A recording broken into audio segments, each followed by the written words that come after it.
झूठ का पर्दाफाश। नेहरू हिंदू विरोधी थे। अक्सर देश के प्रधानमंत्री जवाहरलाल नेहरू पर भाजपा की ट्रोल आर्मी इल्जाम लगाती है कि वह हिंदू विरोधी थे। कुछ लोग तो ये भी अफवाह फैलाते हैं कि वह मुसलमान थे। सोशल मीडिया पर कई सालों से जवाहरलाल नेहरू को लेकर इस दावे के साथ एक मैसेज वायरल हो रहा है कि उन्होंने कहा था कि मैं शिक्षा से ईसाई, संस्कृति से मुस्लिम और दुर्भाग्य से हिंदू हूँ। लेकिन सच क्या है, आइए जानते हैं। जवाहरलाल नेहरू का जन्म 14 नवंबर 1889 को इलाहाबाद में हुआ था। उनके पिता मोतीलाल नेहरू कश्मीरी पंडित थे और पेशे से बैरिस्टर थे। मोतीलाल नेहरू सारस्वत कोल ब्राह्मण समुदाय से ताल्लुक रखते थे। जवाहरलाल नेहरू की माता लाहौर में बसे एक सुपरिचित कश्मीरी ब्राह्मण परिवार से थी। सच तो ये है कि जवाहरलाल नेहरू अपने धर्म और संस्कृति का पालन पूरी ईमानदारी से करते थे। उनके लिए धर्म राजनीति नहीं बल्कि निजी अध्यात्म का विषय था। हिंदू धर्म को लेकर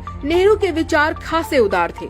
वे महात्मा गांधी की उसी धार्मिक दृष्टि से प्रेरणा लेते थे जो कहती थी कि इतने विशाल देश को धर्म को किनारे रखकर नहीं चलाया जा सकता। उनके लिए धर्म का मतलब एक निजी आध्यात्मिकता थी। यह बात सच है कि जवाहरलाल नेहरू धर्म के राजनीतिक इस्तेमाल के खिलाफ जीवन भर डटे रहे। हिंदू धर्म की सभ्यता, संस्कृति और विरासत में उनकी गहरी रुचि थी और वो उसका पूर्णतः पालन करते थे। अब आते हैं नेहरू जी के ऊपर लगाए गए दूसरे इल्जाम के बारे में। सच तो यह है कि नेहरू ने ऐसा कभी नहीं कहा कि वो दुर्भाग्य से हिंदू हैं। ये बात हिंदू सभा के अध्यक्ष NB खरे ने बोली थी। भाजपा समर्थित ट्रोल आर्मी नेहरू जी को हिंदू विरोधी साबित करने के लिए चाहे जितनी कोशिश कर ले, लेकिन सच तो ये है कि हिंदू धर्म की सभ्यता, संस्कृति और विरासत की रक्षा करने के लिए उन्होंने जो कदम उठाए, जो काम किए, उसकी मिसाल कहीं और नहीं मिलेगी। झूठ की बुनियाद पर पंडित नेहरू की छवि बिगाड़ने की भाजपाई साजिश कभी कामयाब नहीं होगी।